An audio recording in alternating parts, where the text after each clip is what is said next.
If I may have your attention, please. If I could ask everyone to please be seated. At this time, we're going to begin the service here in our chapel for Mrs. Ronna Siegel. As we begin the service, I would ask if any of you might have a cell phone or any other noise-making device, please turn them off at this time.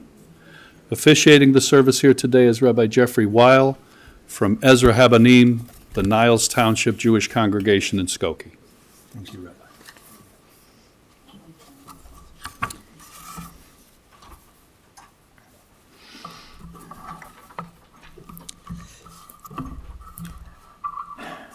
Adonai, ma Adam v'teda'ehu, ben enosh v'techashvehu. Adam lehevel dama, yamav kitzel over, baboker yatzitz v'chalaf la'erev yimalel v'yavesh. Tashev enosh ad daka v'tomer shuvu v'nei Adam. These are the words of the psalmist saying, Adonai, eternal God, what are we that you would have regard for us, and what are we that you would even be mindful of us? We're all of us just a breath. Our days are a passing shadow. We come and go like grass. In the morning, it shoots up and is renewed, and in the evening of all our lives, as grass, it fades and withers. God, you cause all of us to return unto dust, saying, Shuvu b'nei Adam, return, O mortal ones. Would that we were wise, and would that we understood whither we go from here. For when we die, we carry nothing with us, not our glory, not our riches. But God, you say, Shmor tam urei yashar, mark the wholehearted, behold the upright. Those are the ones who shall find shalom in their lives, and in the end, who shall find peace. Friends, we gather today to honor someone who was wholehearted, and she was upright, and she was wise, and she was funny, and she was loving, Ronna Siegel. Ashrei ha'ish asher lo halach be'atzat risha'im u'v'derech chata'im lo amad u'v'moshav leitzim lo yashav kim b'torat Adonai chavtzo u'v'torata yoto yomam v'lala. Happy are those who have not followed the counsel of the wicked or taken the path of sinners or have joined the company of the arrogant. Rather, a holy teaching, as she did, is their delight, and they study a righteous teaching day and night. They are like a tree planted beside streams of water.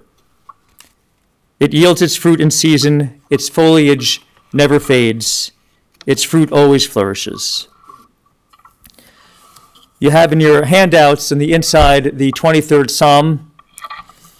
There's something from there are words in our sacred scriptures for every moment of our lives, the happy times and the sad times as well. This is an appropriate time for a reading of the 23rd Psalm, so let us read together. The Lord is my shepherd, I shall not want. He maketh me to lie down in green pastures. He leadeth me beside the still waters. He restoreth my soul. He leadeth me in the paths of righteousness for his name's sake. Yea, though I walk through the valley of the shadow of death, I will fear no evil, for thou art with me. Thy rod and thy staff, they comfort me. Thou preparest a table before me in the presence of mine enemies. Thou anointest my head with oil. My cup runneth over. Surely goodness and mercy shall follow me all the days of my life, and I will dwell in the house of the Lord forever. The third chapter of the book of Kohelet, or Ecclesiastes, in the Bible expresses this idea that everything in our lives, everything in the world happens at an appropriate time. Like there's a time for everything, a season for everything. And sometimes life challenges that notion that there's a time and place for everything to happen. Sometimes we believe that some suffering, of course, should not happen at all. And yet our tradition nudges us in the direction, sort of guides us in the direction to believe that somehow there is a time for everything. L'kol zman ve'et l'chol chefetz tachat hashemayim, et laledet ve'et lamut, et lata'at ve'et lakor natua, et lifrot ve'et livnot, et livkot ve'et lishchok, et tzvod ve'et rakod. For everything there is a season, a time for every purpose under heaven.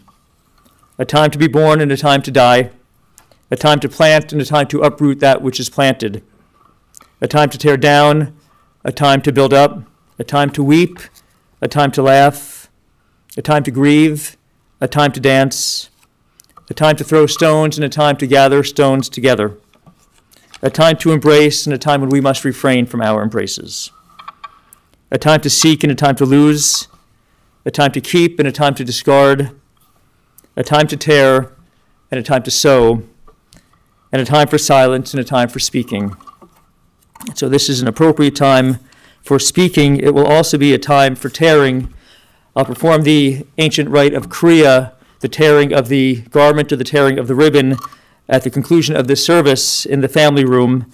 So this is a time for tearing, as they will be, when they tear, they'll be symbolically exposing the tear in their hearts at this time, and also a time for speaking words of tribute in memory of Ronna Siegel.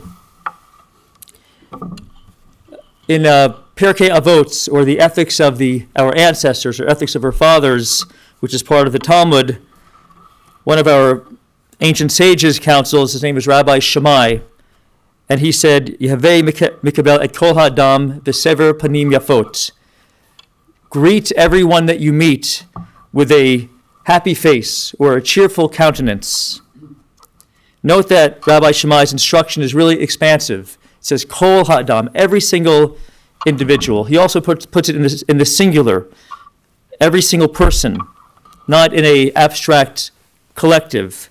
Everyone we meet, that we must greet them with a cheerful countenance. Ronna Siegel greeted, encountered, welcomed into her orbit everyone she met with a cheerful countenance. For she herself was expansively kind. She was a loving human being, and she embraced everyone, family, extended family, friends, friends, strangers, strangers, adults, children, everyone. Everyone was within that wide, encompassing orbit. Everyone deserving of her smile and her laughter, her sense of fun, her concern. Ironically, Rabbi Shammai, the rabbi who made that statement, did not have that reputation. He was considered to be rather stuffy himself. That rabbi would have learned a lot, could have learned a lot from Ronna. She was the daughter of Martha and Albert, older sister to Linda, Fradell, and Michael.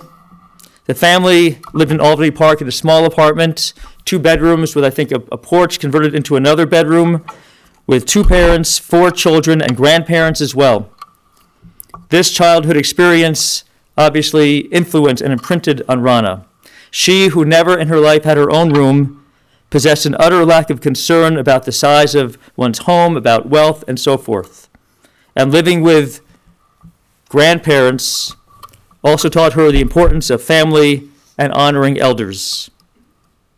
Ronna was always social, and one day when she was, I think you said 8th grade, just a girl, Ronna and her girlfriends were at the Albany Park Library, and one of the girls was writing over and over again the name of a boy on the notebook, in her notebook.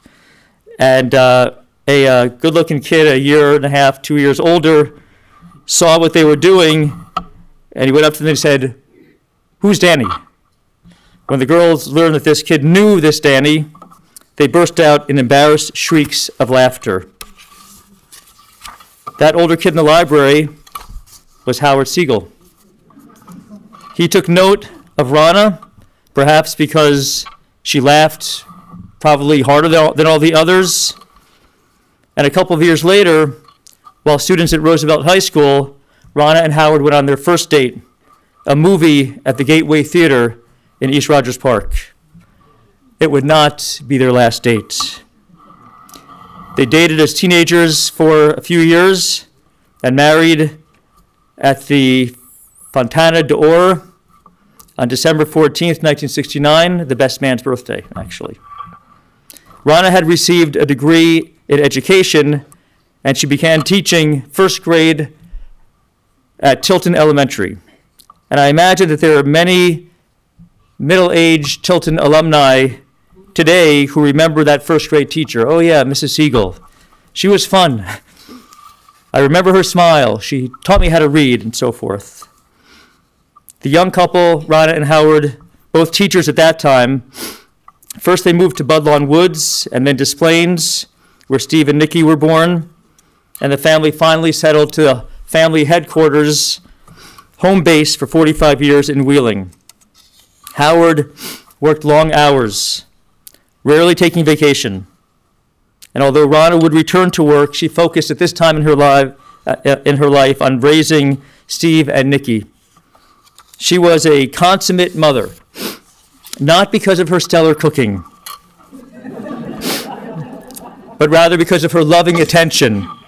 She would do whatever she could for Steve and Nikki, setting up play dates, coaching softball and baseball teams, sports that she knew little about. She encouraged them to get involved in activities. She expected hard work in the classroom and in the workplace, conveying this example of a good work ethic. At home, it was a rambunctious home with the two of them, and when Nikki would call out, "Mom," Ronna would automatically respond, "Steve." Mostly, Ronna taught her children by example. They learned the importance of honoring elders as they observed their mother being fully attentive to her elders, to their elders, visiting and calling constantly her parents over the years, Howard's parents, Howard's grandfather as well. On Sundays, they'd get in the car and they'd visit family.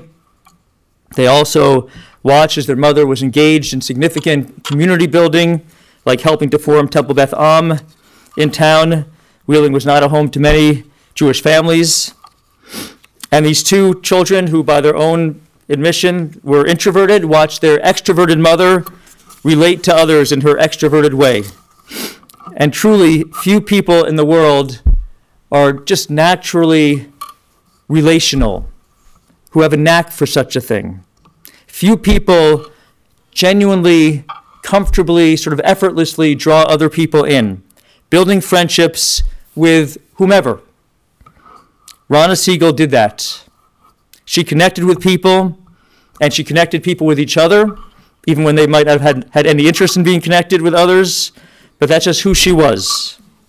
She also would love telling stories, or sharing stories rather, sharing news about what was happening with other people in others' lives with a, "You gotta hear this," and then she'd explain what was going on, and it was just because she possessed truly a genuine interest in others.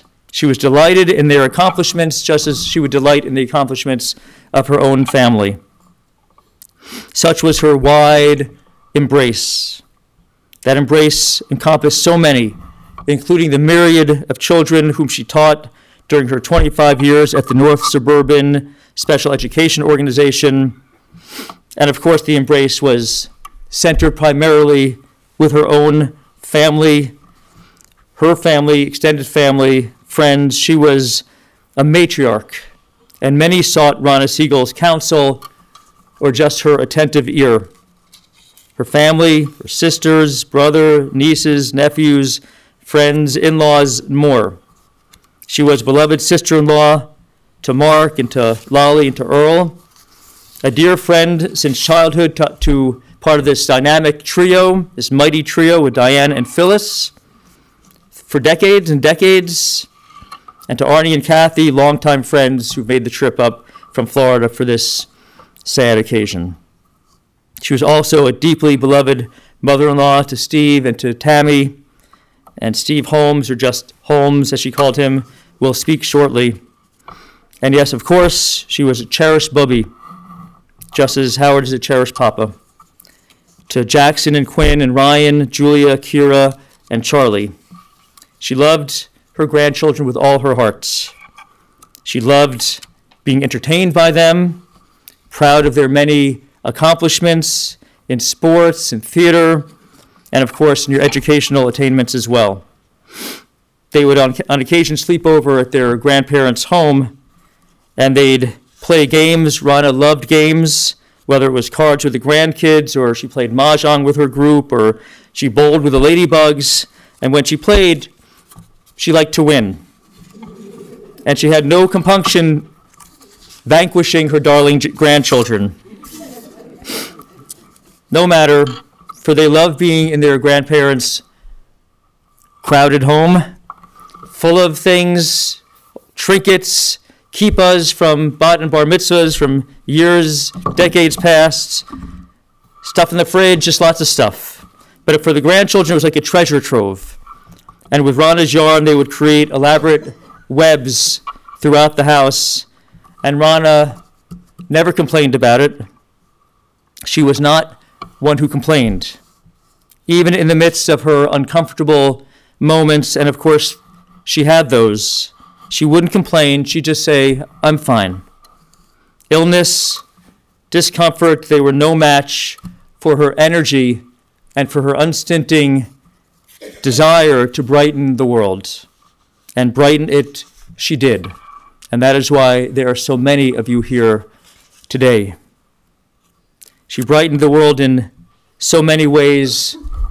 I'm so impressed by this humor cart at Lutheran General.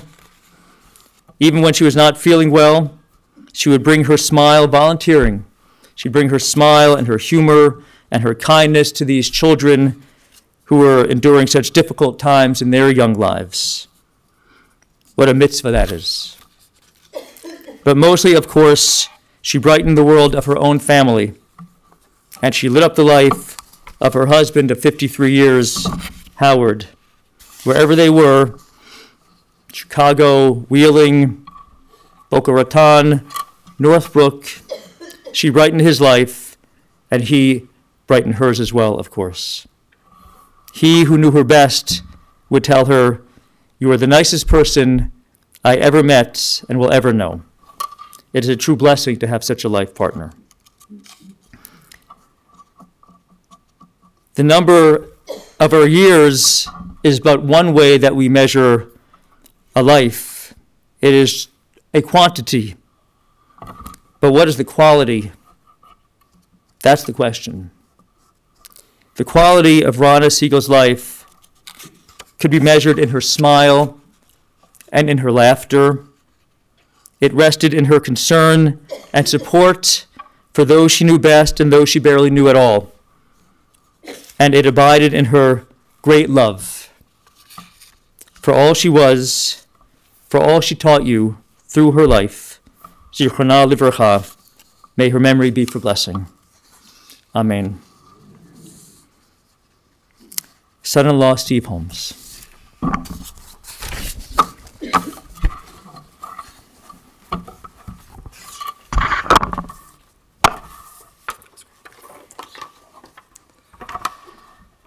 So at first, I just wanted to start by thanking everyone on behalf of Howie and the Siegel and Holmes families. It means a lot to us to see you all here today. And for the folks that reached out to Nikki and Howie over the last few days to tell us, what Ronna meant to them and how much she loved. So thank you all. And special thanks to those who traveled from out of town to be here with us today, Fradell and Amanda, Arnie and Kathy, Jackson, Quinn, Alec, and Janice, and apologies if I missed anyone else. We send our love to those who couldn't make it, but are here with us in spirit or watching online. I feel like I wrote a version of the same speech, so it was amazing. Ronna was an amazing person, and for me, an amazing mother-in-law, and someone that I had so much respect for and looked up to. She brought me into her family and loved me like one of her own children. And that meant a lot because I grew up largely without a mother in my life, and I appreciated whatever mothering I could get. She would often joke that I was her favorite child, which was, of course, not true, but I always appreciated it and was happy to do whatever little tasks she set me to around the house. She would always, whenever the goy was in the house, she'd be like, "Hey, Steve, we need you to fix this cabinet or do this." So I would gladly do those chores. I always enjoyed spending time with Ronna, helping her in the kitchen or whatever she needed help with. She was such a caring person, sensitive but competitive, as we heard. She loved to win at board games and card games, really any game. And as stated, she was not above beating a child, as all of the grandchildren know.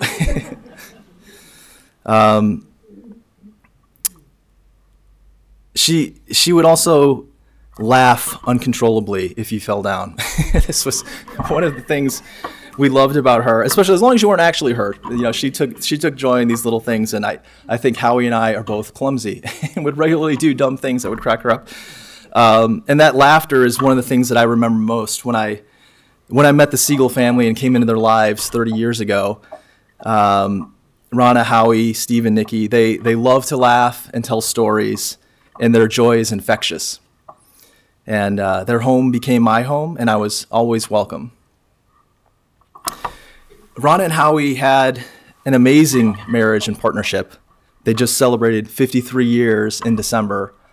And coming from a family of divorce, I always looked up to and appreciated the stability and the strength of their partnership. And 20 plus years in my own marriage, I still look to them for inspiration as a model of how to lead a successful and happy life. They raised two wonderful children in Nikki and Steve, and they took incredible pride in their 6 grandchildren. Nothing gave them greater knockus over the last couple of decades than watching their grandchildren perform at various recitals and theater productions and sports. You could feel the joy just being around their family brought them. I feel very fortunate to have been embraced by Ronna and the Siegel family. And I contribute most of the success that I found in my own life is attributed to the lessons that I learned through countless dinners at the Siegel table. Bubbe, as she came to be known in the last 20 years, was a mensch. Is that okay to say that about a woman? Sure. A busybody, as we all know. She did love gossip, but not in a mean-spirited way. She was just interested in people and their lives. And I don't think I ever went anywhere with her in my life where she didn't find someone she knew. She was always bumping into people, as you can tell by the people here today. And on the off chance she didn't meet someone, she would, strangers, she would immediately strike up a conversation, and she would talk until she found something or someone in common and make a new friend. When she retired, she started babysitting for our children, and she would make friends with the other grandparents and caregivers who were dropping off kids at daycare or various activities. And she managed to find the 1 or 2 other Jewish families in Lake Zurich and make introductions for us. Ronna, Bubbe, she just loved people and loved helping others. I know she really made an impact on the kids that she worked with as a teacher throughout her career. And I can remember several times when we're out and about and a former student would encounter her in the real world and come up with a huge smile and just give her an enormous hug. And I think that speaks to the impact that she made on these kids, many of whom came from a group home and other disadvantaged lives. She volunteered for years with the elderly and with sick children, and she was really a rock for her family and friends and would do anything she could do to help them. I know, Fradell, you wanted me to mention what an amazing sister that she's been to you and how much you look up to her, and just how she's been there for you and the family and Michael as well throughout her life, and Linda, who's not here with us today. She just, excuse me, she loved her children deeply, annoyingly at times, we'll say, but always with the best intent for them and their future. Bubbe and Papa Howie's home was the gathering place for our family and the hub for years of Siegel Holmes family events. Passovers, Rosh Hashanah, Hanukkah, early birthdays were all celebrated there, as were countless mahjong poker nights with the friends and kavara. And that was something that I was always impressed by, is that Ronna and Howie have had just this amazingly active social life throughout their lives, and one that would put Nikki and my social life, even in our 20s before kids, to shame. When Ronna got colon cancer in the late 90s, it was scary for all of us around her, but she fought through it with relative ease and confidence, never complaining, always positive. Her recovery was long and difficult, and an ever-present reminder in the years since due to its lasting impact. But I consider the past 20 years a blessing, time spent that a generation earlier we might have missed. She got to see her children happily married, see grandkids come into the world over and over again, first Jackson, then Quinn, then Julia, then Ryan, and Keira, and Charlie. And she was able to enjoy her retirement and take the kids around, be with all of her various clubs and activities. and just spend time with the kids in winters in Florida with Howie and their friends. It's been a life well lived. Ronna was a gift to those of us who knew her, and we could all benefit from her example and take joy in the life that she lived and the love that she leaves behind. Our family gatherings will never be the same without her. I wonder who will do all the talking.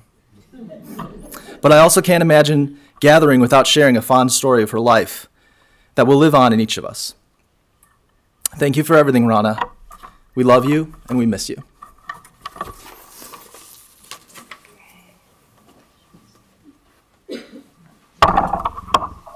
Thank you, Steve. Beautiful, beautiful tribute to Ronna. Thank you.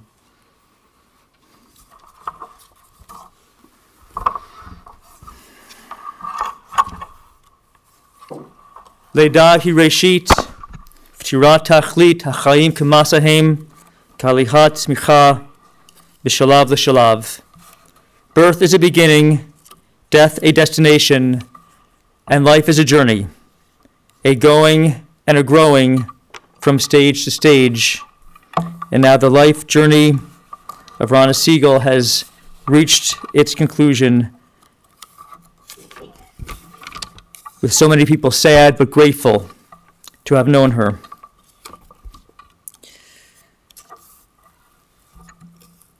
May the memory of Ronna Siegel endure among us as a blessing. In your time, O God, when we too are called to eternity, may we leave this life secure in the faith that in your light shall we see light. In life and in death, we cannot go where you, God, are not.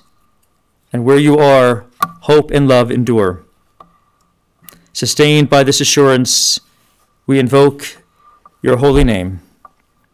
We now please rise for the memorial prayer, the El Malei Rachamim.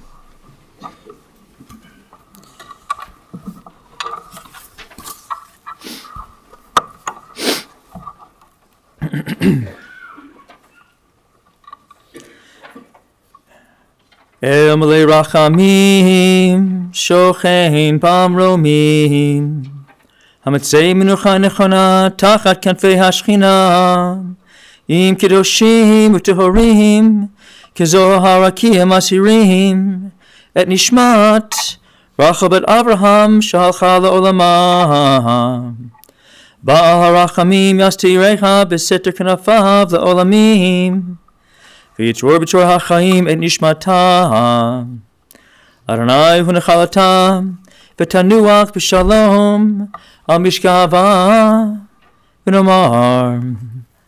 Amen. Compassionate God, eternal Spirit of the universe, grant perfect rest in your sheltering presence with the holy and the pure who glow like the light of the heavens, to Ronna Siegel, who has entered eternity. O God of mercy, let her find refuge in your eternal presence and within the shadow of your wings. Let her soul be bound up in the bond of everlasting life. God is her inheritance. May she rest in peace. And we say, Amen. You may be seated.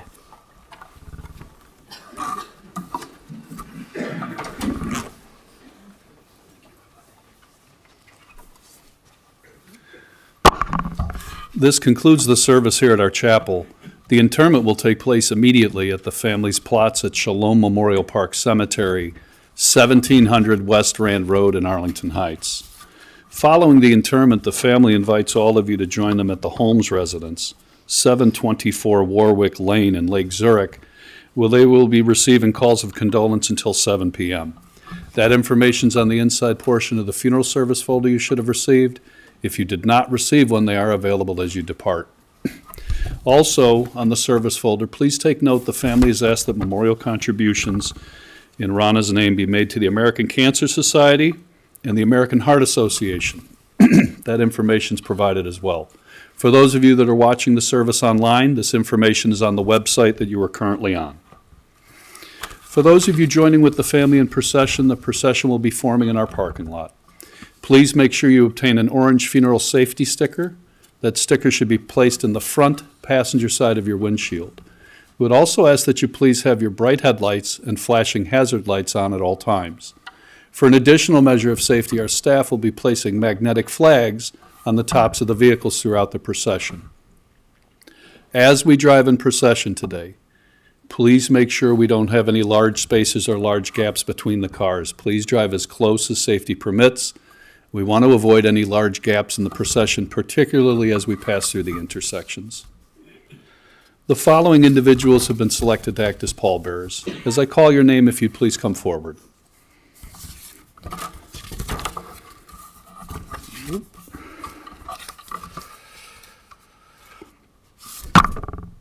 Alec Medwedeff, Ryan Siegel, Jackson Siegel, Quinn Siegel, Arnie Mandel, and Phil Emmerglock. At this time, I would ask everyone to please rise as the deceased and her family and rabbi are escorted from the chapel. All right, pallbearers, you're going to be on the far side.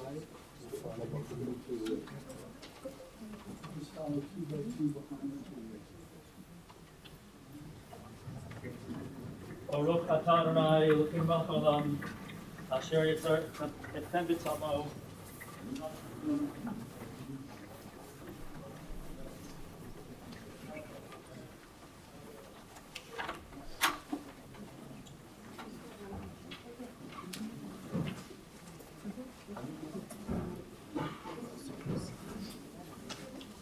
If I would ask everyone to please go directly to your cars, the family is not greeting at the funeral home. Thank you.